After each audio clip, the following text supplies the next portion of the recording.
Today we're jumping into a book that might just completely change how you see your international colleagues. It's Erin Meyer's The Culture Map, and trust me, it's an amazing guide for navigating the invisible lines that shape how we work together. All right, let's start with a real-life puzzle. Have a look at this quote. It's from Sabine Dulac, a French finance director who had just moved to Chicago for a new job.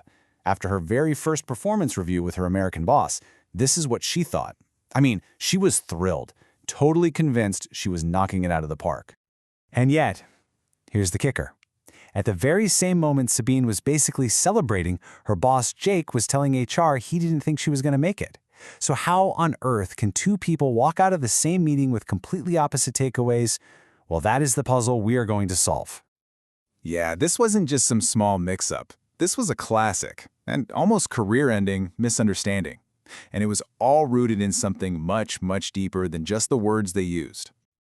I mean, just look at how different their realities were. Sabine's thinking, I'm thriving. Jake is over there thinking, this is not going to work out. She feels like she has a great relationship with him. He's frustrated thinking, she is just not getting the message about her work.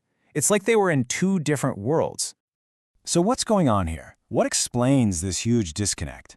You know, it's tempting to just chalk it up to a personality clash. But the real answer, the thing that affects millions of us working in global teams, is this. It's all about culture, not personality. And here's the real challenge. Most of the time, we can't actually see our own culture. We're just swimming in it. It shapes everything we think and do, but it's pretty much invisible to us. It's kind of like water to a fish. There's this great little story that just nails this idea perfectly. An old fish swims past two young fish and says, "Morning, boys, how's the water?" The two young fish just kind of nod and swim on for a bit, and then one turns to the other and asks, "What the hell is water?" That's us. We're swimming in our own cultural norms, and we don't even know it. So how do we start to see the water? Well, this is where Erin Meyer's Culture Map is just so incredibly useful. It's a framework with 8 different scales that help make these invisible cultural boundaries totally visible. And to solve our mystery with Sabine, we really only need to look at 2 of them. So the first scale we need to look at is the communicating scale. This one is all about how explicit we are when we pass along a message. Okay, so on one end, you've got what are called low-context cultures. Here, good communication is super precise, simple, and clear. The motto is basically, say what you mean. But on the other end, you have high-context cultures. Here, communication is way more nuanced and layered. The listener is expected to read the air to really get the message.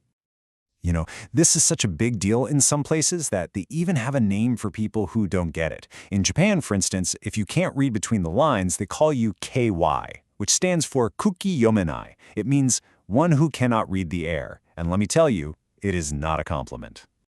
So where do our 2 cultures fall on this scale? Well, the USA is one of the most low-context cultures in the world. They really value explicit, clear communication. France, on the other hand, is much more high-context. They're way more used to subtle meanings and reading what's not being said. Okay, that seems simple enough, right? But hold on, because this is where the big twist comes in.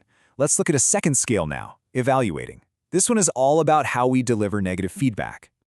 So on the evaluating scale, you have cultures that are very direct. They use what are called upgraders, words like absolutely or totally to make their points stronger.